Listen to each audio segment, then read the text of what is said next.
네, 이 시간이 굉장히 졸린 시간입니다. 그죠? 식사 먼저 하고 난 뒤에. 그런데 저희 본당 신자들은 제가 말씀을 드릴 때, 우리 신부님 말씀하시는 걸 알아들으면, 첫 번 만나서 알아들으면 그것을 기적이라고 이야기합니다. 제가 워낙 발음이 안 좋아가지고. 근데 여러분들 지금 이 자리에서 제가 말씀드리는 거, 저를 처음 보시는데 알아들으시면 기적입니다. 그런데 기적이 일어나고 있습니까? 네. 천만다행입니다. 제가 이 가정선교에 오면서 여러 가지 생각을 해봤는데, 그래서 제가 생각을 해봤어요. 가정선교의 규정을 할 때 오시는 여러분은 무슨 생각을 가지고 오실까? 그리고 저는 여기 와서 무슨 선물을 드리고 가야 되는가? 그 생각을 해봤는데, 제가 드릴 선물은 뭐가 있겠습니까? 그냥 이런 생각을 해봤어요. 내 존재 자체가 나의 이웃에게 선물이 되는 삶을 살아갔으면 좋겠다. 우리 하느님께서 우리에게 하시는 말씀이 저한테는 그런 것 같아요. 우리가 그리스도인으로 살아간다고 하는 이 삶은 뭐냐 그러면 바로 나의 이웃에게 하느님의 축복을 전달해 주는 삶을 살아가는 우리. 그래서 내가 이웃에게 선물이 되는 삶을 살아갈 수 있으면 얼마나 좋을까 생각을 합니다. 그 존재 자체로 나의 이웃에게 하느님의 삶을 살아갈 수 있는 우리, 하느님을 전달할 수 있는 우리, 얼마나 좋은 삶이겠습니까? 그리고 성가정을 이루고 살아간다고 하는 건 제가 가정을 꾸려보지 못해서 잘 몰라요. 그래서 언제나 이 자리에 올 때까지 하느님의 힘이 엄청 필요했어요. 그래서 제가 좋아하는 찬양이 한 곡 있는데, 시작하면서 이 찬양을 여러분들께 우리 찬양팀이 들려드릴 텐데, 여러분들은 눈을 감고 이 노래의 가사를 음미해보고, 그리고 정말 하느님께서 나의 힘이 되시는 걸 느껴보시면 좋겠어요. 우리 찬양팀에서 한번 불러주시죠. 천천히. 보통으로 부르면 되겠. 자, 여러분들 우리 다 같이 눈을 감고 이 노래 가사를 음미해 봅니다.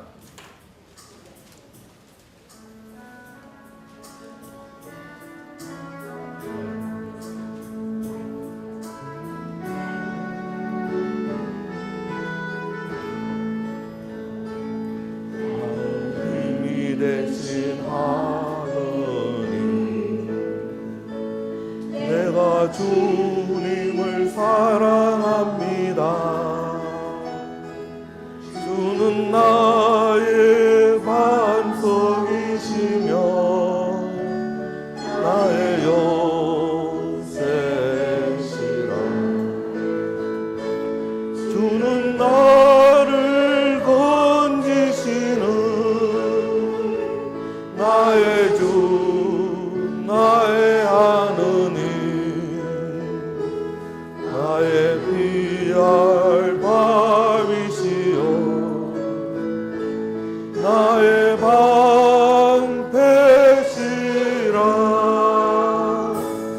나의 하느님,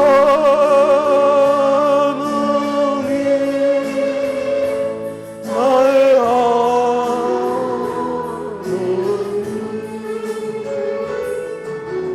구원의 뿌리시여, 나의 산성이라. 나의 하느님,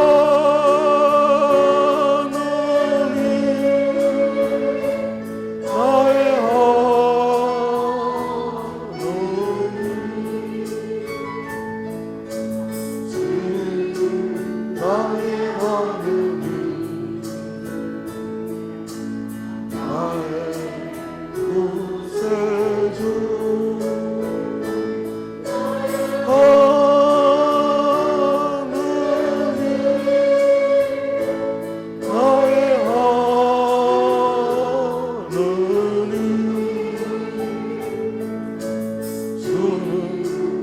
나의 하느님,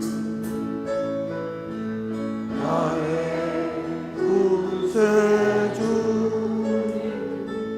나의 생명이신 하느님,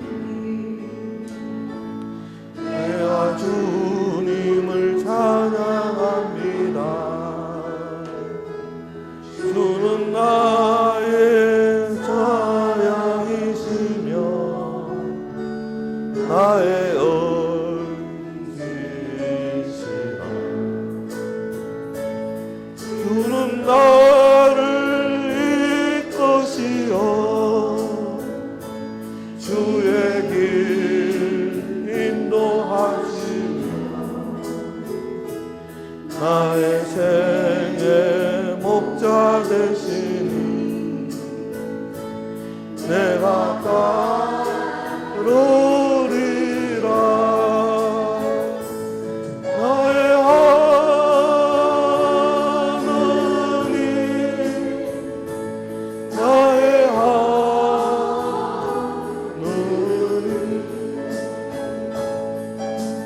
생명의 명령하며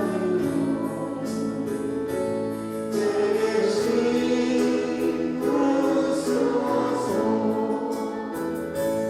나의 하나님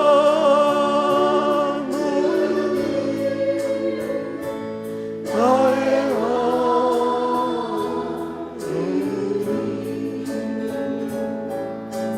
주님 나의 하나님 나의 구세주 나의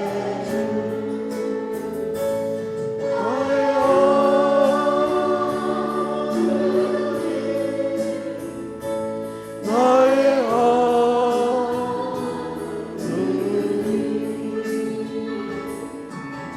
주님 나의 하나님 나의 구세주.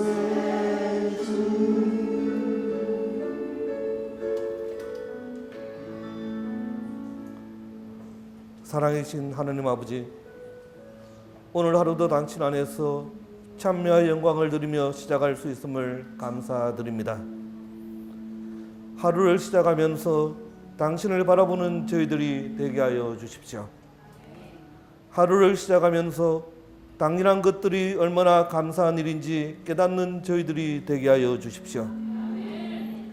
감사가 우리의 삶을 통해서 드러나게 하여 주시고 사랑과 희망의 언어가 우리의 삶으로 구체화되는 생명의 언어가 되게 하여 주십시오. 빛과 소금이 되는 삶, 이웃에게 당신을 보여주는 삶, 그리고 나를 통해서 당신을 발견하는 삶을 살아가게 하소서. 주님 안에서 기뻐하는 삶, 당신 때문에 미움이 사랑이 되는 삶, 그리고 당신 때문에 어떤 상황 속에서도 감사할 수 있는 삶을 살아가게 하소서. 나의 이웃을 배려하고 그들을 존중하며 긴장과 갈등 속에서 살아가는 사람들에게 평화를 보여주는 삶, 그리고 믿음이 삶으로 드러나는 삶을 살아가게 하소서. 그래서 우리의 삶이 이제는 주님의 희망이 되는 삶이 되게 하여 주시고, 이러한 우리의 다짐이 허공에 떠돌아다니는 메아리가 아닌 우리를 변화시키는 삶이 되게 하여 주십시오. 우리 주 예수 그리스도를 통하여 비나이다. 아멘. 여러분, 우리 하나님께서 나의 힘이 되신다는 확신을 가지십니까? 네. 가지셔야 합니다. 제가 이곳에 올 때, 저는 원래 촌에서 왔으니까 이 명동에, 번잡한 이 명동에서 많이 헤매지 않겠습니까? 얼마나 화려하고 또 이 명동이 얼마나 깨끗해졌는지. 제가 본격적으로 명동을 다니기 시작했던 해가 1977년도부터 대학을 다닐 때 명동 성당을 자주 왔었습니다. 그런데 이 명동을 떠난 지가 벌써 오래되었습니다. 1989년도에 떠나가지고, 그래서 거의 이 명동은 오지 않았습니다. 가정선교회 강의하러 지금 두 번째인가 세 번째인가 왔습니다. 올 때마다 명동이 많이 변하고 여기 오시는 여러분들도 모습도 많이 변해 있습니다. 그런데 변하지 않는 저는 왜 그럴까 생각을 해봤습니다. 하나님의 은총 안에서 살면 시간이 멈춥니다. 그런데 오늘 우리 여기 회장님을 뵈니까 회장님께는 하나님의 시간이 멈춰 있더라고요. 여러분들에게도 여러분들께 하나님의 시간이 멈췄으면 좋겠어요. 그래서 우리 모두가 이 세상을 살아가면서 이 노래의 가사처럼 내가 하나님의 힘에 의지하고 살아갈 수 있는 사람, 그리고 하나님의 나의 힘이 되어주시는 하나님께 정말 감사하는 삶을 살아갈 수 있으면 좋겠어요. 그런데 우리가 살다 보면 힘들고 어려운 일들이 많이 생기지 않겠습니까? 힘들고 어려운 일이 생기기 시작하면 가장 먼저 우리가 하나님을 바라보면서 하나님께 불평불만을 합니다. 왜 하필이면 나에게 이런 일이 생기게 하십니까? 그렇게 생각을 할 수가 있겠죠. 그런데 제가 갑자기 드는 생각이 본당에서 창세기를 가르치고 탈취기를 가르치고 그러면서 느끼는 것 중에 하나가 만약에 이러한 사람이 존재하지 않았으면 이 사람은 이렇게 변화되지 않았을 것이라는 그런 생각을 가질 때가 많이 있어요. 여러분들 우리 인생을 살다 보면 그 사람 때문에 내가 얼마나 고통을 받는가 힘든 때가 많이 있잖아요. 여러분들 결혼해서 살다 보면 시어머니의 간섭 때문에 시어머니의 구박 때문에 참 힘들어하지 않습니까? 그런데 그 시어머니가 존재하기 때문에 내가 더 많은 인내심을 가지고 살아갈 수 있게 됐고 그 어려운 상황 속에서도 내가 이겨나갈 수 있는 힘을 얻게 되고 지혜를 얻게 됩니다. 그리고 또 우리가 다짐하죠. 나는 다시는 저런 시어머니가 되지 말아야겠다 이렇게 생각하잖아요. 그죠? 그런데 호된 시집생활을 한 며느리가 더 심한 시어머니가 된답니다. 그러니까 그분께는 그 시어머니가 축복이 되는 시어머니가 아니고 저주가 된 시어머니가 되겠죠. 그죠? 그런데 내가 호된 시어머니 밑에서 살다가 그 시어머니 때문에 좀 더 나은 며느리로 변했다면, 더 나은 시어머니로 변했다면 그 시어머니는 나에게 축복이 되지 않겠습니까? 그런데 우리는 어떠한 상황 속에서 어떠한 사람을 나에게 축복이 되는 삶으로 바꿀 수도 있고 어떤 사람을 나에게 저주가 되는 사람으로 바꿀 수가 있지 않겠습니까? 그것은 우리에게 달려 있어요. 하나님께 달려 있는 것이 아니고. 그래서 내가 어떠한 상황 속에서 어떠한 조건을 축복의 상황으로 바꿀 것인지 혹은 저주의 상황으로 바꿀 것인지 또 어떤 것을 감사의 것으로 바꿀 것인지 혹은 어떠한 것을 불평하는 것으로 바꿀 것인지 그것은 우리에게 달려 있다. 그죠? 여러분 한나라는 여인을 잘 아시지 않습니까? 한나의 아들이 누구예요? 사무엘이다. 그죠? 그런데 한나라는 이 사무엘의 어머니를 괴롭힌 여자가 있었죠. 그죠? 그 여자의 이름이 뭐예요? 제가 갑자기 생각이 안 나가지고. 그 자매님이 누구죠? 퍼니나인가? 그렇죠. 그죠? 만약에 한나에게 그 퍼니나라는 자매님이 없었으면 그 한나라는 그 자매님이 그렇게 기도 생활을 열심히 했겠습니까? 안 했을 거예요. 그죠? 그 자매님이 있었기 때문에 그 한나라는 여인이 하느님께 열심히 기도하고 그 아들을 주십시오 하고 매달리지 않았겠습니까? 그렇게 매달림으로 인해서 그 자매님에게 그 여인에게 사무엘이 태어납니다. 그 사무엘이 어떤 사람인지 우리가 너무나 잘 알지 않습니까? 이 말씀을 드리고 나니까 갑자기 여러분 앞에서 사무엘에 대한 모든 기억이 사라졌습니다. 더 드릴 말씀이 없네요. 그런데 사무엘은 하느님의 말씀을 잘 들은 사람이다. 그죠? 그 주님의 말씀을 듣는데 처음에는 못 듣다가 나중에 자기 스승에게 스승을 통해서 주님의 말씀을 듣게 됩니다. 그래서 주님의 종이 듣고 있습니다. 말씀하십시오. 주님의 종이 듣고 있습니다. 이렇게 이야기하잖아요. 그렇죠? 우리도 그러한 이야기를 할 줄 알았으면 좋겠어요. 주님 말씀하십시오. 당신의 종이 듣고 있습니다. 이 말씀을 할 수 있는 우리. 만약에 우리가 그 말씀을 진심으로 할 수 있다면 주님의 말씀이 들릴 것입니다. 여러분 우리가 믿음으로 살아간다고 하는 건 뭐냐 그러면 믿음은 보이지 않는 것을 보이게 합니다.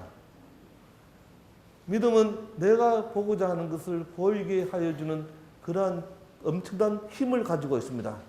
그래서 히브리서 11장에 보면 그런 이야기를 합니다. 믿음에 대한 이야기. 믿음은 뭐라 그러죠? 갑자기 기억이 안 나죠. 여러분들의 도움이 필요해요. 히브리서 11장 1절에 보면 믿음에 대한 이야기가 나오는데 성경을 가지고 계시는 여러분 한번 찾아주시겠어요?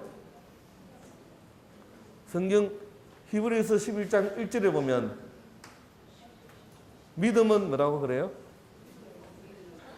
제가 찾을 수 있는데 믿음은 우리가 바라는 것들의 보증이며 보이지 않는 실체들의 확증입니다. 이렇게 이야기하지 않습니까? 그죠? 말이 너무 어렵게 되어 있는데 어렵게 되어 있지만 이 어려운 것이 뭐냐 그러면 바로 믿음은 우리가 보려고 하는 것들의 실체라는 거예요. 또 믿음은 우리가 보이지 않는 것들을 우리에게 보여주는 것이다. 실제로 여러분 우리가 하나님에 대한 믿음을 가지고 살아가고 있기 때문에 하나님을 볼 수가 있어요. 그런데 여러분들 하나님을 볼 수가 없으면 여러분들 참 믿음을 갖고 살아가는 것 아니에요. 그래서 믿음은 내가 비록 지금 느끼지 못했지만 이제부터는 나의 믿음을 통해서 내가 하나님의 손을 잡을 수도 있고 예수님의 손을 잡고 그 손의 체온을 느낄 수도 있게 한다는 거예요. 그래야지 참 믿음입니다. 나의 힘이 되신 나의 하나님 이 노래를 부르면서도 우리 그런 거 느끼잖아요. 하나님께서 나를 인도해 주신다. 그러면 하나님께서 인도해 주신다는 그런 확신을 가지고 한번 바라보면 그 길이 보이기 시작합니다. 그런데 그 길이 보이지 않을 때는 왜 그러냐 그러면 내가 믿음이 약하기 때문에 그렇습니다. 우리 주변에 보면 하나님 이것을 들어주십시오 하고 기도를 많이 합니다. 그러면서 여러분들 안수도 받기도 하고 어디 피정이 가기도 하지요. 그죠? 그런데 틀림없이 그렇게 해주십시오 하고 갔는데 안수를 받으면서는 의심이 생깁니다. 혹시 들어주실까? 이 병이 나을까? 뭐 그런 의문을 갖지 않습니까? 그런데 우리가 가져야 될 믿음은 무엇이냐 그러면 하나님은 우리를 우리보다 더 잘 아시는 분이죠. 하나님은 우리보다 우리를 더 사랑하시는 분이에요. 그러니까 여러분들 자식들 키울 때 보면 부모님들은 특히 어머니들은 자식들을 너무나 사랑하지 않습니까? 자식들 사랑하다 보면 자식들이 원하는 대로 다 해주세요. 자식들이 원하는 대로 안 할 때도 있잖아요. 그리고 말 안 듣는다고 때릴 때도 있잖아요. 그런데 그 때릴 때 그 때리는 것이 사랑의 마음으로 때리세요? 안 그러면 저주의 마음으로 때리세요? 자식 못 때라고 때리는 부모는 한 명도 없어요. 그죠? 그러고 난 이후에 자식들은 맞고 난 자식들은 엄마에게 맞고 나면 어떻게 생각을 하죠? 아, 나는 다리 밑에서 주워온 자식인가 보다. 이렇게 생각하잖아요. 그죠? 그러니까 그런 거 보면 하나님하고 우리하고의 관계도 꼭 그런 것 같아. 우리는 확신을 가지고 하나님께 다가가는데 내가 원하는 대로 하지 않으면 내가 원하는 대로 되지 않으면 하나님께서 나를 다리 밑에서 주워 오셨나 보다. 그렇게 생각하죠. 그렇지만 내가 자식을 키울 때 마음을 들여다보면 하나님께서는 우리 자식들이 생각하지 못하는 그 이상한 것을 자식들을 위해서 하고 있더라는 거예요. 그런데 자식들이 그것을 깨닫는 것은 당장은 깨닫지 못하잖아요. 그죠? 그 깨달을 때는 언제 깨닫게 되나요? 시간이 지나야 합니다.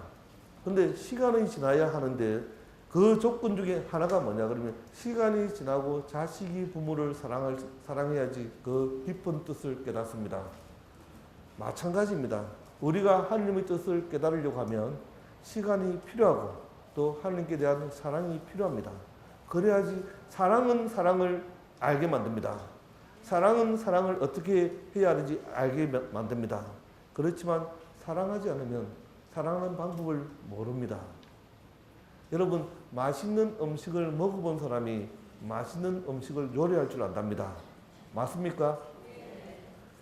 그래서 저는 맛있는 음식을 별로 먹어보지 못해가지고 제가 굉장히 촌스러워요. 제가 좋아하는 음식은 뭐 오뎅, 또 떡볶이, 뭐 우동, 팥빙수 이런 걸 좋아하는데 가끔 가다가 우리 신자분들을 만나면 우리 신자분들은 제가 뭐 대단히 뭔가를 고급스러운 거를 좋아할 거라 생각하고 횟집에 데려가고 막 일식집에 데려가고 그러는데 어떤 때는 일식집을 하루에 3번 가는 경우도 있었어요. 그런데 그렇게 사람은 다 다르잖아요, 그죠? 저를 대접하겠다는 그분의 마음을 생각하면 저 점심 때 일식집 갔다 왔는데 이렇게 이야기할 수가 없어가지고 따라가서 먹기도 하고 그럽니다. 그런데 저는 그 비싼 요리보다 그 오뎅이나 김밥이나 이런 것이 더 좋아요. 그것도 길거리에서 먹어보는 그 남대문 시장 같은 데 가면 자판에서 파는 거 있지 않습니까? 그런 것들이 왜 그리 많이 맛있는지. 근데 여러분들은 그런 것들이 막 바이러스가 많고 병균이 많고 깨끗하지 못하다고 잘 안 먹잖아요, 그죠? 그런데 제가 그런 걸 많이 먹고 자랐는데도 아직까지 건강합니다. 저는 하나님께 참 많이 감사하고 살아요. 어떻게 감사하느냐 그러면 저는 원래 하나님께 이러한 사랑을 받을 자격이 없는 그러한 신부입니다. 정말 부족하고 별 볼 없는 신부였었는데 어떻게 하나님은 그렇게 저를 큰 사랑으로 이렇게 여러분들 앞에 설 수 있는 사람으로 바꾸어 주셨습니다. 제가 하나님께 감사할 수밖에 없는 이유는 바로 부족한 저를 이렇게 만들어 주신 하나님의 크신 사랑과 은총에 감사하지 않을 수 없지? 뭐라 그래야 되죠? 감수할 수밖에 없다, 그죠? 그런데 그게 우리가 감사하는 삶의 출발점은 바로 그런 것 같아요. 내가 하나님 앞에 서면 얼마나 별 볼 일 없는 존재인데, 내가 하나님 앞에 서면 얼마나 큰 죄인인데, 그 하나님께서 이 정말 큰 죄인을 이렇게 살아있도록 존재할 수 있도록 지금 만들어 주시는구나. 그것이 얼마나 큰 은총인지 몰라요, 그죠? 그래서 하나님께서 우리에게 주시는 그 사랑이 은총이라면 우리는 하나님께 응답해야 되지 않겠어요? 근데 우리의 응답은 어떻게 해야 합니까? 우리가 응답을 하나님께서 주시는 그 사랑과 은총에 감사해야 되는데, 그죠? 바로 그 응답의 답은 감사 아니겠습니까? 그래서 우리는 매 순간순간 살아가면서 감사해야 합니다. 더 많은 것을 비교하면서 왜 이것을 나에게 주지 않는가? 그것이 아니고 내가 이렇게 별 볼 일 없는 존재였는데 하나님은 나에게 이러한 것을 주셨구나. 감사하기 시작하면 사실은 모든 것이 나에게 그 감사로 다가옵니다. 그래서 저는 아침마다 훈련을 해요. 제 스스로. 감사하고 싶다, 감사하고 싶다 그래요. 그래서 오늘 시작 기도로 감사 기도 바친 것 있죠. 이 감사 기도 정말 잘 썼죠, 그죠? 너무 좋은 감사 기도인데 제가 쓴 감사 기도입니다. 너무 좋아. 하나님께 감사할 일이 너무 많았어. 아침에 일어나서 하나님께 감사해야 되겠다는 그 생각이 들어가지고 그래서 2년 동안을 감사하다 보니까 이 글이 나오더라고요. 그래서 저희 본당의 미사를 시작하기 전에 매주 미사 전에 이 기도를 바칩니다. 그런데 이 기도를 바치니까 여러분들 우리는 그냥 읽어보잖아요, 그렇죠? 실제로 이 글이 생명력을 가지려 그러면 내가 그렇게 살아야 합니다. 그래서 하루를 시작하면서 당신을 바라보는 저희들이 되게 하여 주십시오. 이렇게 기도할 때 우리는 아침에 일어날 때마다 하나님을 바라볼 줄 알아야 되지 않겠어요, 그죠? 여러분들 집에 가면 십자가상 얼마나 많이 있어요, 그죠? 방마다 십자가 다 달아놨잖아요. 그런데 그 십자가는 달아놨는데 하루에 몇 번씩 십자가를 바라봐요?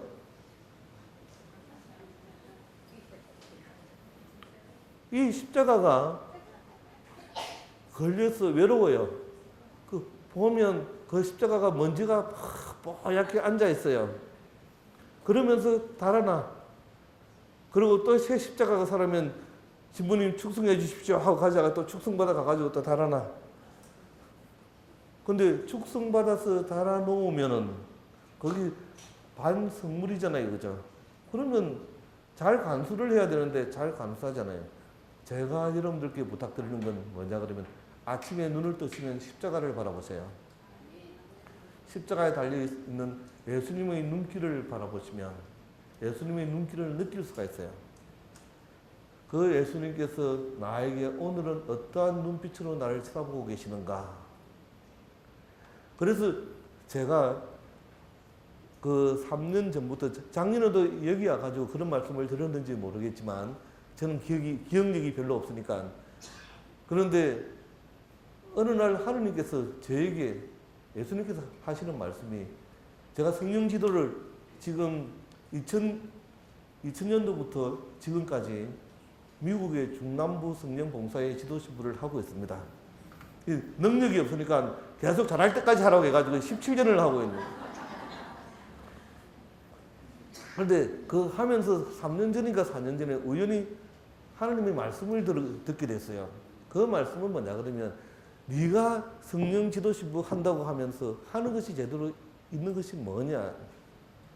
그냥 안수만 하고 성령에 대해서 가르치고 사람들이 기뻐하고 막 찬양하고 이런 것이 중요한 것이 아니고 말씀으로 살아가야지. 말씀으로 살아가지 않으면 그 성령이 무슨 의미가 있겠느냐. 저한테 그 말씀을 하시더라고요. 그래서 말씀과 함께하는 그런 삶을 살아갈 수 있을 때 성령께서도 우리와 함께 하실 거다. 말씀이 없는 성령 존재하지 않습니다. 그래서 우리는 말씀과 함께 살아갈 수 있는 우리가 되어야 되겠다. 그때 제가 결심을 한 것이 뭐냐 그러면 매일 아침 묵상 복음 있지 않습니까?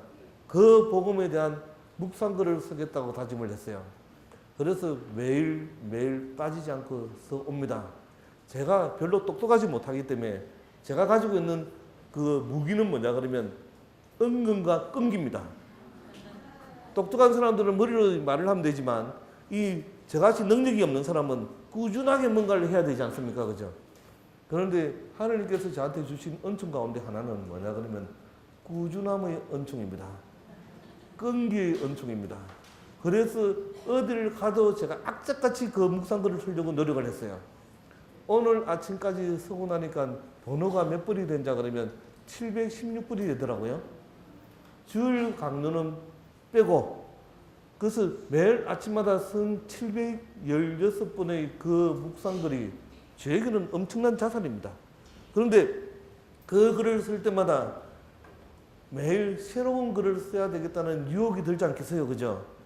우리 살아가면서 그냥 내 자신의 글을 쓰면 되는데 남에게 보이려고 하는 글을 쓸 때가 굉장히 많이 있습니다. 남에게 보이려고 하는 것. 그게 유혹이에요. 내가 하느님께 보여드리면 되지. 왜 다른 사람에게 좋은 글을, 다른 사람의 인정을 받으려고 하는지. 남에게 보이려고 하는 글을 쓰다 보면 이제 형식과 포장이 들어가지 않겠습니까? 그죠? 그러면 하느님은 없고 형식만 존재하게 돼요. 우리 그리스도인이 살아가면서 제일 우리가 이겨내야 되는 것, 다른 사람에게 좋게 보이려고 하는 것, 다른 사람 때문에 나를 포장하려고 하는 것, 이 유혹을 벗어나지 않으면 참 그리스도인으로 살아갈 수 없습니다. 우리에게 필요한 것, 나는 하느님께 잘 보이면 되는 존재다. 그죠? 그래서 여러분들 세례자 요한하고 사도 요한을 잘 아시잖아요. 그죠? 세례자 요한 보고 예수님께서 사랑하시는 아들이라고 이야기해요.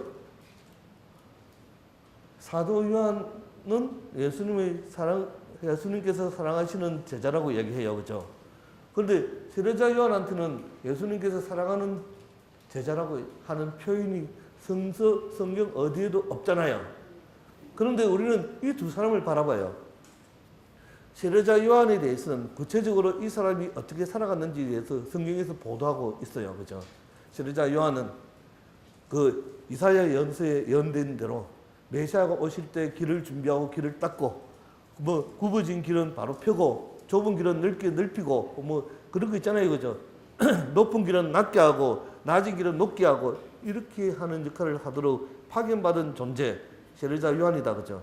그리고 세례자 요한은 이 땅에 와서 자기의 삶을 살아갈 때 그 뒤에 오시는 예수님은 점점 커져야 되고 자기 자신은 점점 작아져야 된다고 이야기하는 그 존재입니다. 그리고 세례자 요한은 너무 겸손했기 때문에 뒤에 오시는 그 예수님의 신발끈조차 풀어줄 수 없는 그런 존재라고 자기 스스로 이야기합니다. 고백합니다. 그런데 이분을 예수님께서 사랑하는 존재라고 성경은 이야기하잖아요. 그런데 이러한 삶을 살면 사랑 받겠어요? 안 받겠어요? 너무나 당연하니까 사랑한다는 표현을 할 필요가 없겠죠. 그죠? 그런데 사도 요한은, 여러분 사도 요한이 어떠한 사람인지 아세요? 성경에서 사도 요한에 대해서 어떻게 이야기하고 있어요? 사도 요한이 구체적으로 어떻게 살아갔다는 그런 이야기는 없어요. 우리가 이야기할 때 사도 요한은 요한복음서를 썼다, 요한계문헌을 썼다고 이야기한 그 정도로만 알려져 있어요. 그런데 그 사도 요한에 대해서 성경은 예수님께서 사랑하시는 아들이 제자라고 이야기해요. 제가 사도 요한은 별로 알지도 못하는데 왜 예수님께서 사랑하셨을까? 왜 예수님께서 사도 요한을, 성경은 사도 요한을 예수님께서 사랑하시던 제자라고 이야기했을까? 그렇잖아요, 그죠? 그런데 갑자기 그런 생각이 들었어요. 예수님께서 사랑하시는 제자니까 구체적으로 이 제자가 어떤 삶을 살아가는지에 대해서 설명할 필요가 없다는 거예요. 볼 때 예수님께서 사랑하시는 제자 같으면 이 제자는 바로 예수님께서 좋아하는 그 삶을 살아갔을 거다. 그죠? 당연히 예수님 보시기에 아름다운 삶을 살아갔을 거다. 그러니까 우리 창세기에 보면 하나님께서 이 세상을 창조하시고 난 이후에 매일매일 창조하시고 난 이후에 창조하신 것을 보시고 뭐라고 그러세요? 보니 좋더라 이렇게 말씀하시잖아요. 그죠? 제가 보니 좋더라 하는 그 삶이 예수님께서 사도 요한을 보고 사랑하시는 제자라고 이야기하는 것하고 똑같은 느낌이 들었어요. 그래서 저도 예수님께서 보시기에 보니 좋더라, 저 사랑하시는 제자, 그 사랑받는 그 정신부가 되고 싶어요. 그런데 그 정신부가 되고 싶은데 예수님께서 사랑하시는 정신부가 되기 위해서 제가 어떠한 삶을 살아가야 될까 생각을 해보니까 세례자 요한에게로 가게 되더라고요. 세례자 요한의 삶이 구체적으로 바로 예수님의 사랑을 받을 수 있는 그러한 삶이더라는 생각이 들었어요. 그래서 세례자 요한과 사도 요한은 동떨어져 있는 것이 아니고 함께 가는 인물이라는 생각이 들어요. 겸손한 삶을 살아갔었던 그 세례자 요한, 그 세례자 요한은 바로 예수님의 사랑받는 제자가 당연히 되었을 거다. 사도 요한은 그 겸손한 삶을 구체적으로 우리가 아는 것은 없지만 예수님의 사랑을 받는 제자라고 하는 그 성경의 말씀을 통해서 이 제자는 정말 그렇게 겸손한 삶을 살아갔을 것이다. 이해가 되시죠? 그죠? 저는 제가 말씀을 드리고 있으면서도 제대로 이야기하고 있는가 이 의문이 드는데, 여러분들 제가 말씀 드리는 거 이해가 되시죠? 그죠? 그러니까 사랑한다는 그 말 속에는 사랑하는 이유가 다 담겨져 있다는 거예요. 그리고 구체적으로 이런 삶을 살아가면 사랑받는다는 그런 것이 표현을 안 해도 다 알잖아요. 그죠?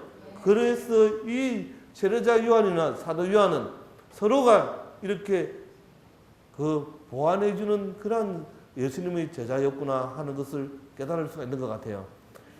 제가 예수님께서 보시기에 좋은 그런 신부가 됐으면 좋겠어요. 그래서 제가 작년에 왔을 때 여러분들 저를 보신 분은 아시겠지만 제가 배가 한 11개월 정도 그렇게 됐어요. 그런데 여기 오기 전에 제가 이제 한 7개월 정도로 줄였어요. 아직까지 해산은 못했고. 그런데 제가 여기 오기 전에 몸무게를 한 12kg 정도를 뺐어요. 여러분들께 잘 보이려고. 그런데 아직까지 그런 모습이 보이지 않는 것 같아요. 여러분들 이렇게 박수 치시면 박수의 대가를 하셔야 될 텐데 큰일입니다.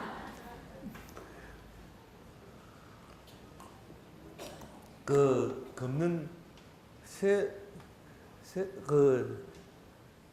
검는이 새로 시작될 때, 새해가 시작될 때 어떤 분이 제가 저희 사제관에 러닝머신이 있죠, 그죠, 여러분들.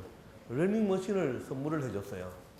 그래가지고 제가 게을러서 체육관에 가서 운동을 안 하니까 이제 사제관에 그걸 갖다 놓으면 운동을 하시겠지 그러면서 제가 갖다 줬어요.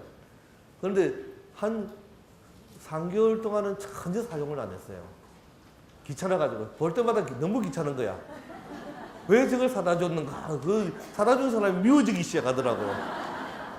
왜 자꾸 부담스럽게 저걸, 그래서 하루는 저걸 없애버릴까 생각이 드는데 없애버릴까 생각을 하니까 그것을 보내준 사람 얼굴이 딱 생각이 나잖아요. 아, 그러지도 못하고 저러지도 못하고 하는데 4월 달부터 제가 항상 부정적으로 생각하면 안 되지. 긍정적으로 생각해야지.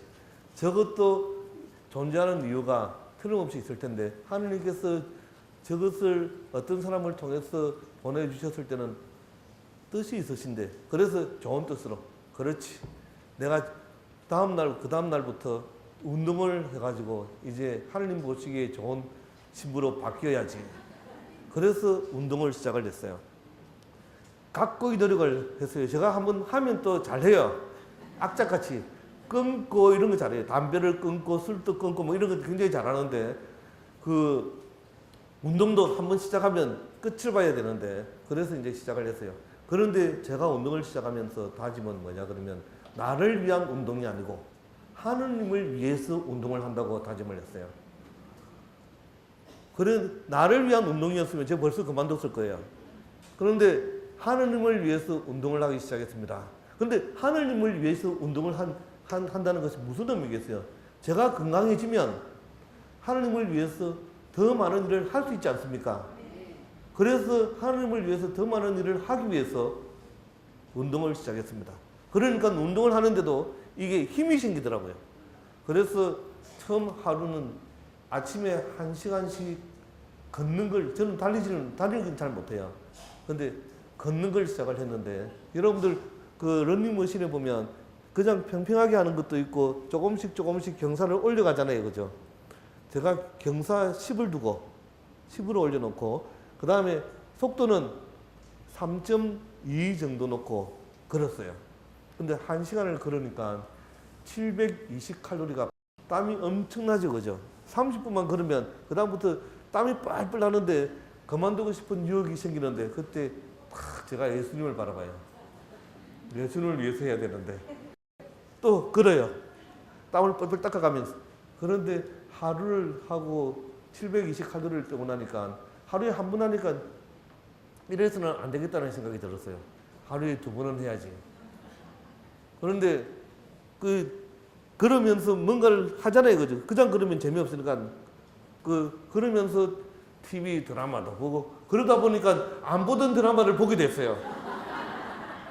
제가 TV 드라마를 잘 안 보는데 그러면서 TV 드라마를 보게 되니까 뭐 태양의 후예인가 뭐 그런 드라마도 보게 되고 여러분 여기도 굉장히 인기가 좋았죠. 그죠?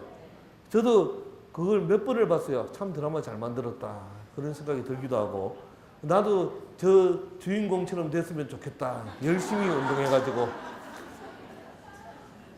그런데 아마 조금만 더 지나면 그 TV 드라마의 주인공보다 더 하느님께서 사랑하시는 모습으로 바뀔 거라는 생각이 들어요. 그 주인공은 인간의 인기를 얻었지만 나는 하느님의 인기를 얻을 거다. 여러분 하느님의 인기를 얻는 우리가 됐으면 좋겠어요. 그렇지 않겠어요? 그죠? 그래서 내가 용서를 할 때도 다른 사람한테 상처를 받을 때도 저 사람을 미워하지 않는 이유는 하느님 때문에 미워하지 않아야 돼요. 내가 편해지기 위해서 미워하지 않으면 안 돼요. 나는 하느님 때문에 내가 이렇게 하면 하느님이 기뻐하시기 때문에 나는 용서한다는 거예요. 여러분 그 사람들이 이야기하죠. 그죠? 남이 죄를 지으면 죄는 미워하되 그 인간은 미워하지 말라 이야기하잖아요. 그죠? 근데 그게 어렵죠. 죄를 지었는데 그 상대방 미워하지 않는다는 게, 죄는 미운데 사람은 미워하지 않는다. 얼마나 어려운 일이에요. 그죠? 우리는 제가 미우면 그 사람도 다 같이 가는데, 그런데 실제로 보면 우리는 그것을 실천하고 있더라는 거예요. 어떻게 실천하는지 아세요? 죄는 미운데, 그 죄는 미워하지 말아야 되는데, 사랑해야 되는데, 우리는 그것이 안 되더라. 그런데 가만히 보니까 우리는 사실은 그러한 삶을 살아가고 있어요. 왜 그러냐 그러면 내가 그래요. 내가 내 자신을 들여다보면 죄를 많이 짓잖아요. 그죠? 그 죄는 미워해요. 근데 자기 자신은 뭐예요? 병이 나면 병원에 가고 다 하잖아요. 그죠?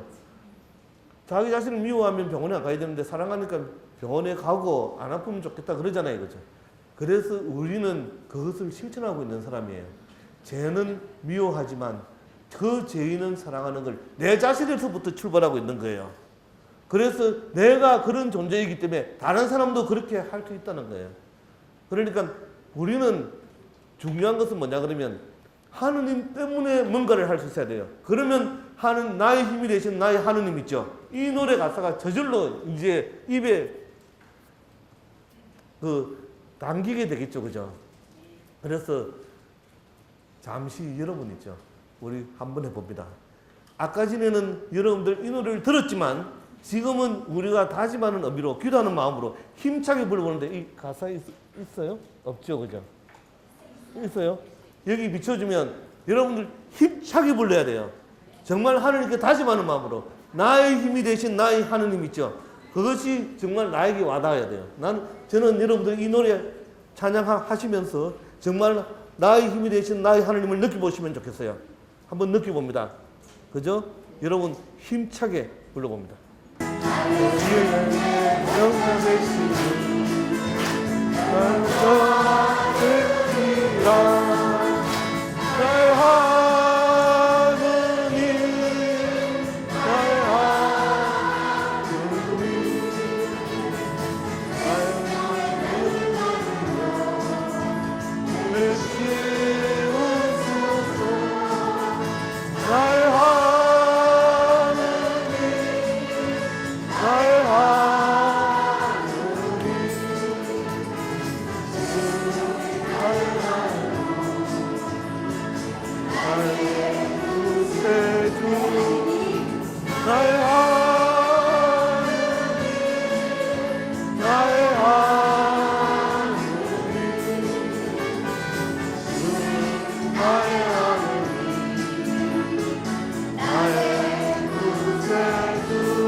잠이 깨셨어요? 여러분들 주무실까봐 느끼셔야 되는데 못 느끼실까봐. 그런데 예전에는 제가 성령기도 신부 처음 할 때 저는 원래 성령운동 굉장히 싫어했어요. 놀랍죠, 그죠? 성령운동 굉장히 싫어했는데 제가 이 운동을 하게 된 이유는 뭐냐 그러면, 지도신부를 하게 된 이유는 사기꾼인 하느님 때문에 그랬어요. 하느님이 저한테 사기를 치셔가지고. 근데 여러분 하느님이 사기꾼인 거 느껴본 적이 있으세요? 우리 약속했는데 약속 안 지키면 사기꾼이잖아요. 그죠? 그런데 하느님은 저한테 꼭 사기꾼 같아요.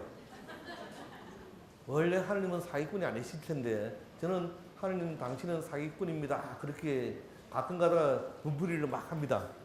그런데 우리는 살아가면서 스트레스를 참 많이 받잖아요. 그런데 많은 사람들이 저한테 그런 이야기를 합니다. 신부님은 스트레스를 전혀 안 받으실 것 같아요. 저는 스트레스 잘 안 받아요. 무뎌요, 좀. 아픈 것도 좀 무디고 다 그런데 하느님께서 주신 은총이 뭐냐 그러면 뭐 좀 느끼는 걸 못 느끼는 그런 은총 있죠. 그죠? 무딘 은총. 그래서 하느님이 사기꾼인 것도 일종의 제 무딘 은총에서 나오는 겁니다. 남에게 주시는 총명함의 은총이나 미모의 은총이나 뭐 이런 거 주셨으면 좋았을 텐데 그러면 제가 신부가 안 됐을 가능성이 많지만, 그런데 왜 저에게는 이 정도의 모습만 주셨을까? 또 이 정도의 탤런트만 주셨을까? 왜 나는 다른 사람들은 막 비싼 요리 좋아하는데 나는 왜 이 오뎅이나 우동이나 이런 것밖에 좋아하지 못할까? 근데 하나님께서 저한테 주시는 은총이 뭐냐 그러면 이 상황에서도 부자로서 살아간다는 그 사실을 확신시켜 주시는 하나님. 내가 부자라는 사실을 느끼고 살아가요. 여러분 이민교회 가보면 본당을 큰 본당을 갖고 있으면 능력 있는 신부같이 보여요. 그런데 신부님들 다 능력이 있고 없고 그런 거 없지 않겠어요, 그죠? 본당은 다 돌아가는데 저는 워낙 능력이 없어가지고 이 한 본당에 지금 99년도에 가가지고 지금까지 한 본당만 지키고 있어요.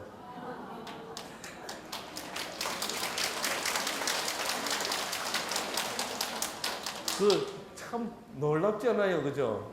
얼마나 능력이 없으면. 그런데 이번에 그 안식년을 얻어가지고, 그런데 저희 교구가, 오스틴 교구가 굉장히 짜요. 짠데, 그 안식년이라고 해가지고 주는 것이 3개월이 안식년입니다. 그럼 3개월이 안식년이 아니잖아요, 그죠? 사기꾼이다, 그죠?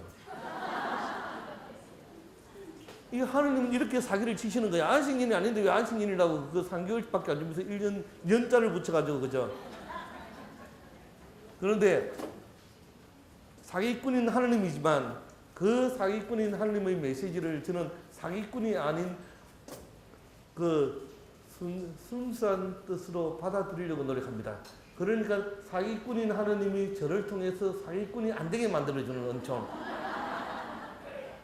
그런 거 있잖아요, 그죠? 그래서 저는 여태까지 살아오면서 하느님이 저희 희망이었는데 이제는 바꾸기로 했어요. 내가 하느님의 희망이 되어드리겠다.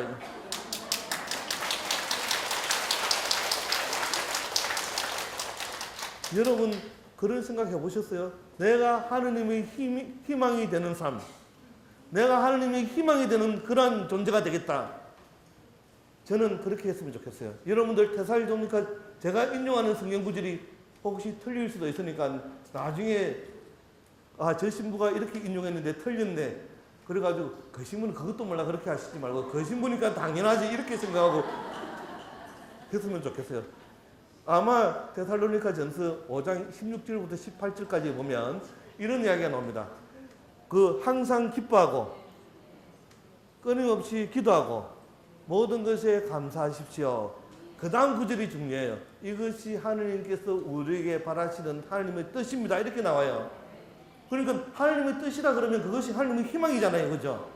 그래서 내가 하나님의 희망이 되는 삶을 살아가겠다고 다짐하면 어떻게 살아야 돼요? 항상 기뻐해야 돼요. 그리고 기도해야 돼요, 그죠? 그리고 감사해야 된다. 그런데 왜 기도는 쓸데없이 그 중간에 들어가 있을까요? 기도가 왜 중간에 들어가 있을까요? 기뻐하고 감사하는데 기뻐하고 감사하는 삶이 사실은 그렇게 쉬운 그런 게 아니잖아요, 그죠? 아니에요. 항상 기뻐한다는 게 이게 힘들어요. 나를 피곤하게 만드는 사람이 얼마나 많은데 힘들죠. 제가 작년에도 왔을 때 그 말씀 좀 드렸었는데 제가 한국에 와가지고 그 형님 댁에 머무는데 제가 여러분들 몇 살 같이 보이세요?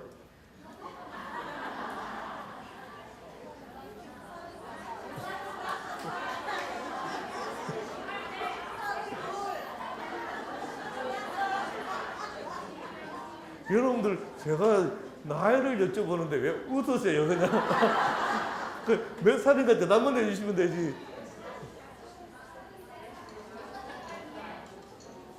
33살은 거짓말이고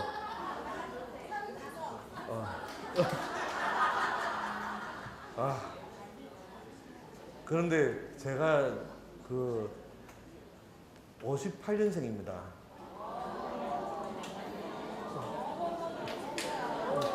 너무 나이 들어 보이죠, 그죠?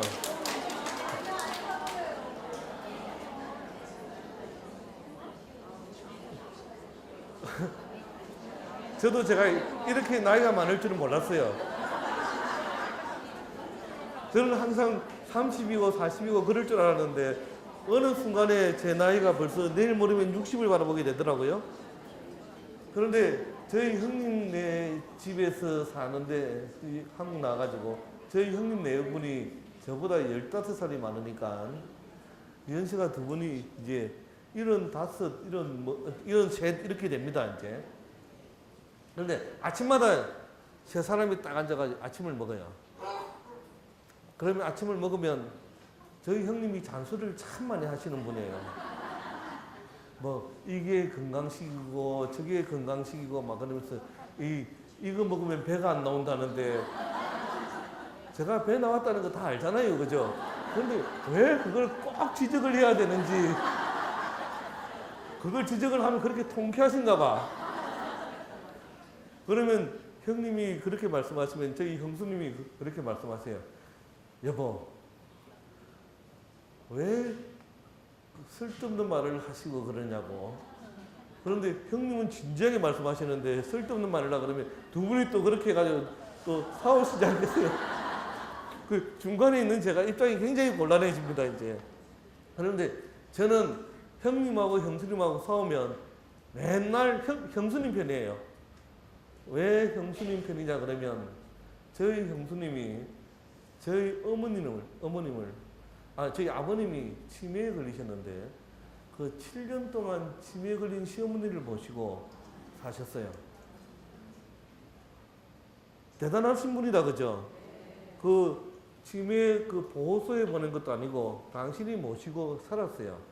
그러니까 저희 형님은 암만 자기가 잘나도 형수님께 잔소리하면 안 되는 분이에요. 그 자격이 없는 분이에요. 그 자격이 있으면 시아버지를 그렇게 그 형수님한테 부담을 주면 안 되죠, 그죠?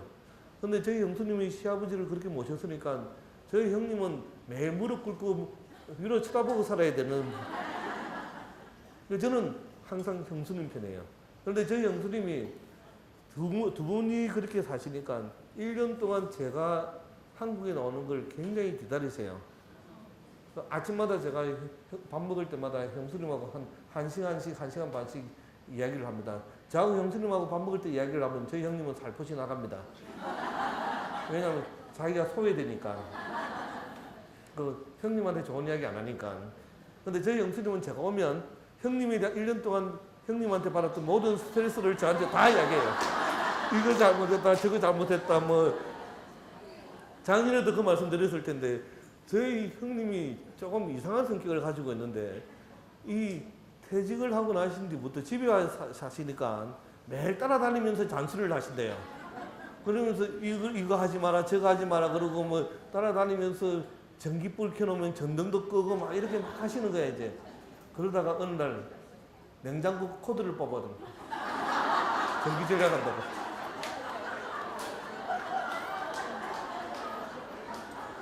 냉장고 음식 다 버렸겠죠, 그죠? 그 다음부터 부엌 출입 금지가 됐거든요. 이제 그 이후로 잔소리를 못 하시는 거예요, 이제. 다른 잔소리를 하셔야 돼. 그런데 제가 저희 형수님을 통해서 많은 걸 배웁니다. 오늘 또 여기 오기 전에 저희 아침에 식사를 하는데 저희 형수님이 저보고 삼촌, 사람들 앞에 가서 강의하실 때 절대 말을 빨리 하지 마세요. 삼촌 말씀이 항상 빠르기 때문에 사람들이 잘 못 알아들을 수 있는데 빠르게 하지 마세요. 그래가지고 지금 그걸 머릿속에 딱 담고 와가지고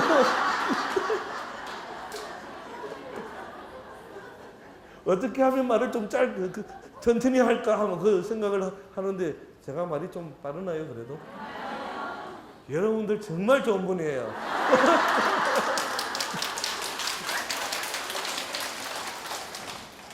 저는 여러분들을 사랑합니다. 뭐 구체적으로 뭐 세례자요한처럼 뭐 이런 거 없고 사도요한처럼 저는 여러분들 사랑해요. 여러분들이 어떻게 산다는 거 안 봐도 다 아니까 항상 칭찬해 줄 거 아니에요, 그죠? 사람들 만나면 칭찬해 주고 사람들 만나면 감사하고 이렇게 사람들을 만날 때마다 칭찬하면서 엔돌핀을 돌게 해주는 여러분, 정말 여러분 사랑합니다. 그래서 저한테만 이런 엔돌핀 주시지 마시고 집에 가셔서도 여러분들 가족들 있잖아요, 그죠? 남편이나 부인이나 자식이나 이런 분들한테 하루에 한 가지씩 칭찬할 줄 아는 우리, 하루에 한 가지씩만 칭찬해도 분위기가 바뀝니다. 그래서 저는 저희 그 봉사자들한테 항상 하는 이야기가 하루에 아침에 일어나면 한 가지씩 감사하는 기도를 바치라는 거예요.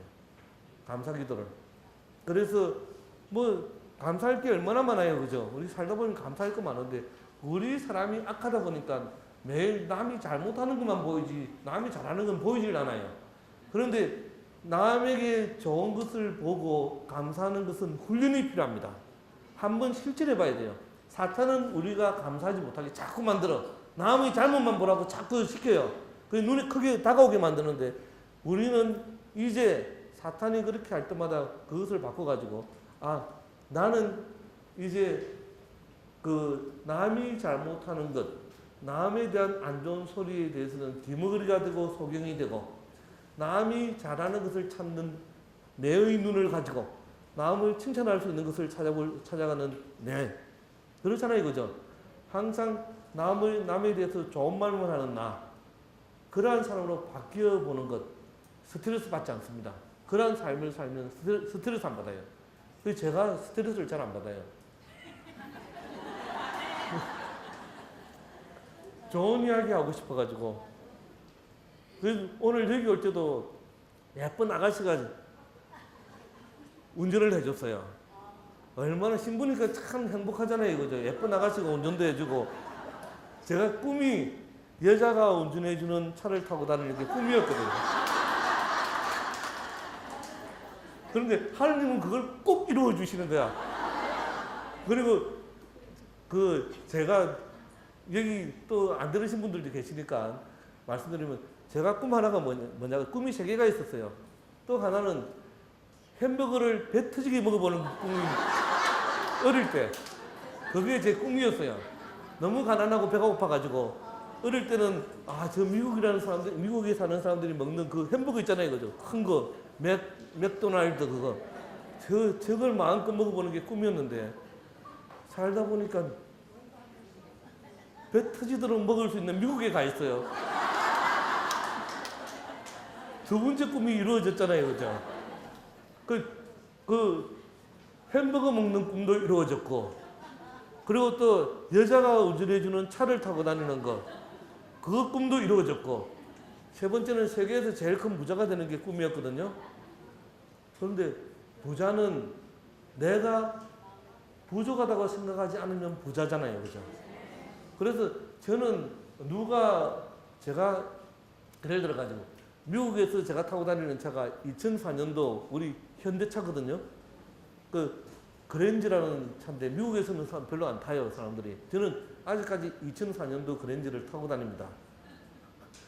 그런데 다른 차를 봐도 벤츠를 봐도 렉서스를 봐도 BMW를 봐도 별로 그게 타고 싶다는 느낌이 안 들어요. 그랜저만 가지고도 제가 만족하면 부자잖아요. 그래서 여러분들이 있죠. 현재 이 상태에서 만족하면 나는 부자다는 거야.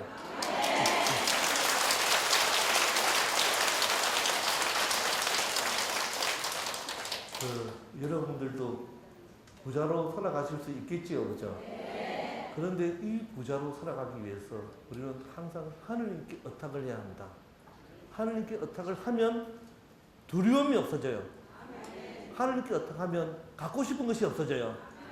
단지 하느님만 나의 힘이 되어주신다면 그 소망만 가지고 살아가면 아쉬울 것이 하나도 없어요. 오늘 여러분들이 이 자리에 오신 이유가 저를 만나기 위해서 오셨잖아요, 그죠?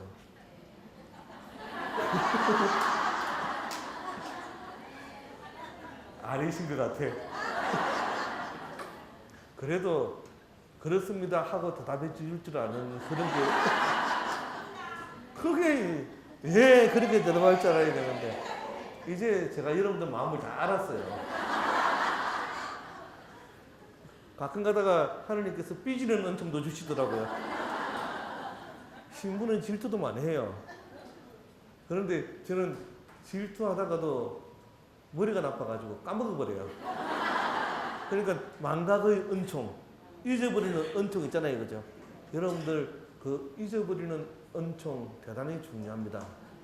남이 잘못하는 거 보고 내 남편이 잘못하는 거 보고 내 딸이 잘못하는 거 보고 마음에 간직하지 않고 잊어버리는 은총을 달라고 주님께 청하십시오.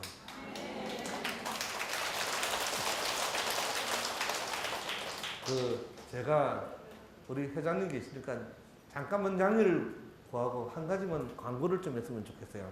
제가 매년 이곳에 한국을 나옵니다. 한국을 나오는데 한국을 나오면 피정을 지도하러 가는데 왜 여기서 피정을 하느냐 그러면 여러분들한테 제가 말씀드리고 싶은 것이 해외에서 살던 사람들이 있지 않습니까? 저희 본당은 유학생들이 굉장히 많아요. 그래서 유학생들이 많기 때문에 이 유학생들이 박사학위를 하고 나면 한국으로 돌아와요. 한국으로 돌아오는데 이분들이 유학을 올 때는 신앙인이지만 신자답게 살아가지 못하고 그냥 냉담을 하고 있다가 미국에 와서는 딴 데 갈 데가 없으니까 다시 성당으로 돌아와요. 근데 이 사람들이 성당으로 돌아와가지고 열심히 활동을 해요. 활동을 하고 난 이후에 다시 박사학위를 하고 한국으로 돌아오잖아요. 그죠? 근데 한국의 본당으로 돌아가면 이 사람들이 쓸 자리가 없어져요. 그래서 잘 적응을 못 해가지고 신앙생활을 그만두더라고요. 그래서 제가 여기에 나올 때마다 우리 같이 미국에 살았던 그 신자들을 만나가지고 식사를 하는데 여기 나와 있는 저희 신자 봉사했던 사람들, 피정했던 사람들이 거의 1000명이 넘어갈 텐데 제가 1000명을 다 만나지를 못하잖아요. 그죠? 그래서 뭔가를 해보자 그래가지고 앞으로 해외에서 살 사람, 해외에서 살아 경험이 있는 사람들을 위해서 피정을 시작을 했습니다.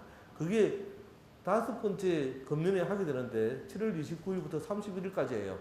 그 피정이 아마 여러분들 광고를 보신 분들도 있겠지만 말씀과 함께하는 영성 피정 그게 7월 29일부터 31일까지 아론의 집에서 합니다. 근데 제가 이 광고를 드리는 이유는 이번에 하는 이 피정에는 이사야서를 가지고 합니다. 이사야 예언자가 들려주는 예언 말씀을 가지고 피정을 하는데 저는 여러분들께서 이러한 피정이 있을 때 가실 때 누가 와서 뭔가를 하는가 이것도 중요하겠지만 피정을 잘 활용하십시오. 한국에는 피정이 많이 있지 않습니까? 그죠? 이 피정도 마찬가지고 이 피정에 와서 여러분들 1시간 반 혹은 4시간씩 이렇게 있는 것 굉장히 귀한 시간이잖아요. 그죠? 근데 이 귀한 시간이 하나님 보시기에 좋은 시간이 돼야 돼. 나에게 유익이 되는 시간 이것도 중요하겠지만 나에게 유익이 되는 그 시간이 바로 하나님 보시기에 좋은 시간이 돼야지 나에게만 유익한 시간이 되면 그건 이기적인 시간이 되어버리잖아요. 그렇게 되면 안 된다는 거예요. 우리가 살아가는 건 뭐냐 그러면 여러분들 자식들 교육을 시킬 때 우리 어머니들 많이 이야기하는 것이 뭐냐 그러면 네 공부 열심히 해야 돼. 공부 열심히 해가지고 출세해야 돼. 다 남 주는 건 아니고 다 네 거야 이렇게 이야기하잖아요. 부모님들이. 그죠? 그게 얼마나 이기적인 교육인지 몰라요. 우리가 교육을 시키면 야, 네 공부하는 것 교육에서 공부 열심히 해가지고 남 주냐고 우리 부모님들 많이 이야기하잖아요. 그죠? 실제로 공부 열심히 하는 이유를 자식들한테 설명을 해줘야 돼요. 네가 공부를 열심히 해서 출세를 하면 그 출세해가지고 다른 사람을 위해서 좋은 사람이 돼야 돼. 맞잖아요. 그죠? 그러면 그 공부가 남을 위해서 남을 주는 공부가 돼야 되는데 우리는 공부해서 남 주냐 그러면서 자꾸 자식들한테 이기심을 조장을 하는 거야. 돈을 많이 버는 것도 마찬가지예요. 그죠? 돈을 많이 벌어가지고 남을 위해서 써야지. 그 돈을 많이 벌어서 남을 위해서 쓰는 게 아니고 니 혼자 좋은 아파트에 살면 돼. 좋은 차 타고 다니면 돼. 돈 부자 돼서 남 주자 이렇게 이야기합니다. 우리 사실은 그리스도인으로 살아가는 우리는 적어도 그런 사람이 돼야 될 거다. 그죠? 공부를 해도 하느님을 위해서 돈을 벌어도 하느님을 위해서 그래서 공부를 해도 하느님을 위해서 하면 그 공부하는 과정 속에서 남의 것을 베끼거나 뭐 이런 거 하지 않겠죠. 그죠? 돈을 벌었어도 하느님을 위해서 쓴다 그러면 돈을 벌면서도 남을 죽이지는 않겠죠. 그죠? 그러니까 우리에게 필요한 건 뭐냐 그러면 내가 이 자리에 와 있는 것도 하느님을 위해서. 왜냐 그러면 이 자리를 통해서 내가 뭔가를 느끼고 돌아갈 수 있다면 그 뭔가 느낀 것이 바로 하느님을 위해서 서해질 수 있어야 된다는 거예요. 그래서 오늘 여러분들이 이 피정에 와가지고 느끼고 배웠으면 적어도 저 정신부가 하는 이야기 중에 뭔가 건진 것이 있다면 그 건진 것을 가지고 나가서 이웃에게 전달해 줄 수 있는 우리가 됐으면 좋겠어요. 제가 여러분들께 시간이 다 됐기 때문에 노래 한 곡을 한 노래를 불러드리고 마치려고 하는데 제가 이 노래를 참 좋아합니다. 그런데 갑자기 찾으려고 그러면 꼭 안 나타나는 왜 그러죠? 이 서두르면 안 돼. 그러니까 항상 자신감을 가지고 살아야 되는데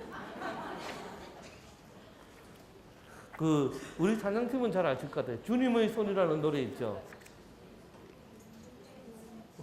주님의 손. 근데 제가 마크를 하고 왔는데 사라져 버렸어요. 712번. 예.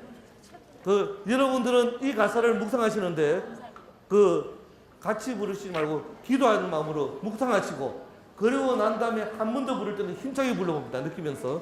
자, 이 주님의 손은 제가 이곳에 와서 여러분들께 드리는 선물입니다. 제가 독창으로 불러드리고 우리 찬양팀은 뒤에서 도와주시면 좋을 것 같아요. 반주는 제가 반주를 따라가지 못하기 때문에 그냥 반주는 없어도 됩니다.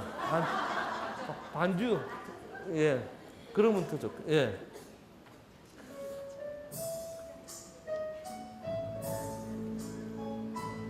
여러분들은 가사를 느껴봅니다.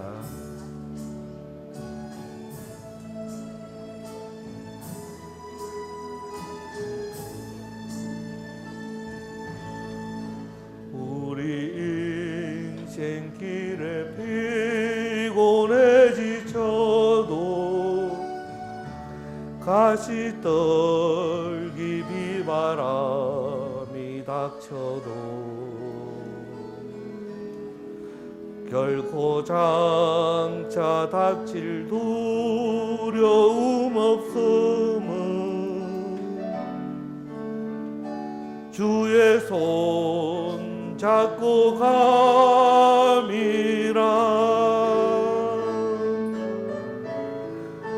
비바람 어두움 몰아쳐와도 주의 손 잡으니 희망 변찮네. 저 천국 가까이에 가기까지 주의 손 잡고 가리라.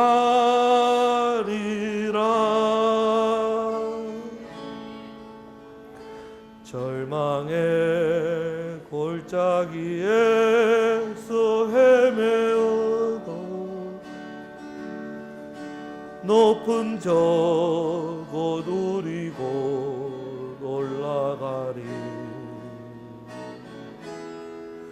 주님 우리 인생길에 동행하니 주의 손 잡고 가리라.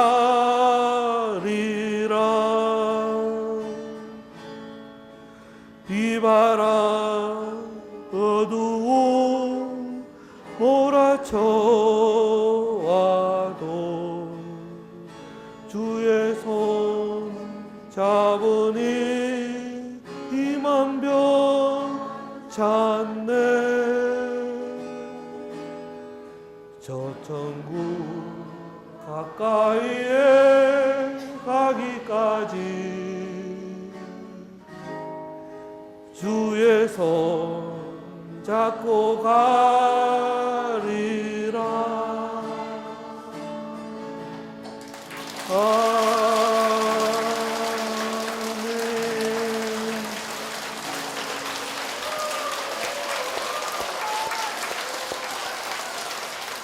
그런데 우리가 마친 기도로 다 함께 일어나서 주의 손잡고 이 강의실을 떠나는 그 순간에 우리의 삶은 주님의 손잡고 살아가는 그 삶으로 바꾸겠다는 다짐을 하면서 함께 힘차게 1절 2절 우리 기도하는 마음으로 불러봅시다.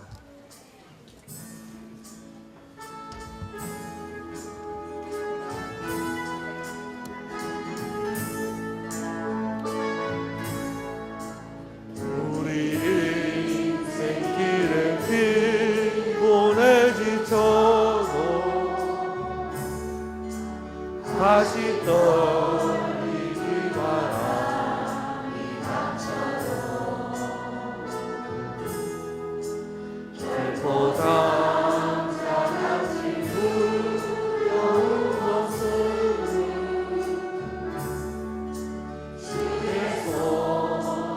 잡고 가리라.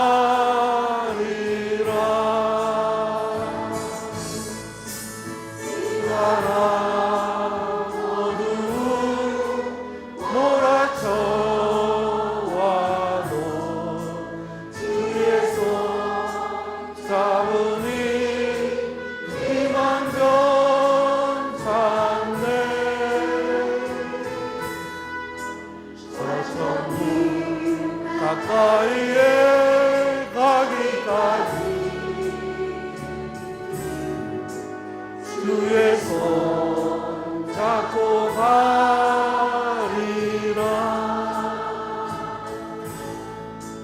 열방의 골짜기에서 헤매오고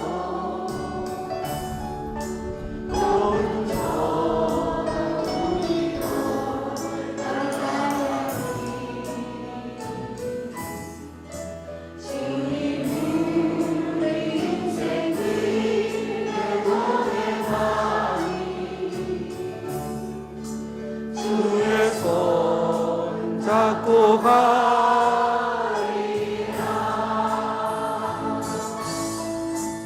비바람 어두운 몰아쳐와도 주의 손 잡으니 일만 병찬네. 저 천국 가까이에 가기까지 주의 손 잡고 가리라.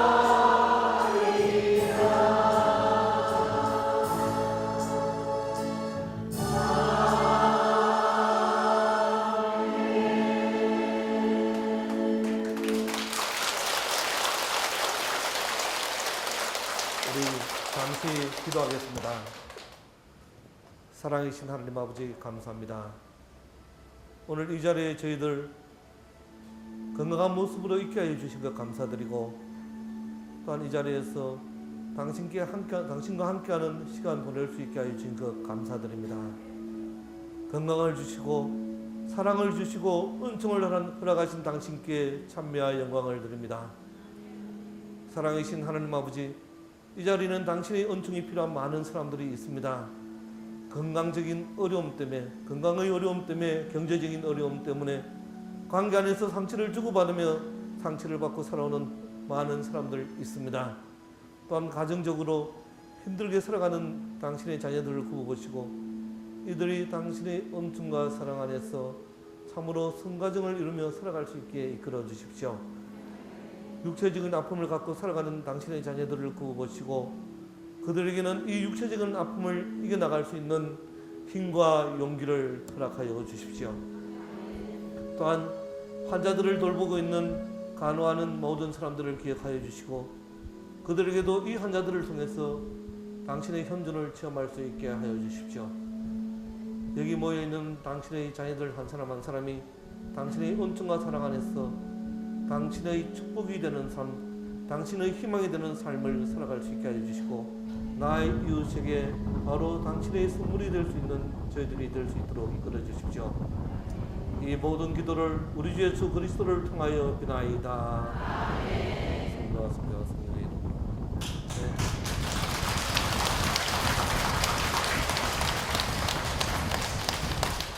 네, 감사합니다.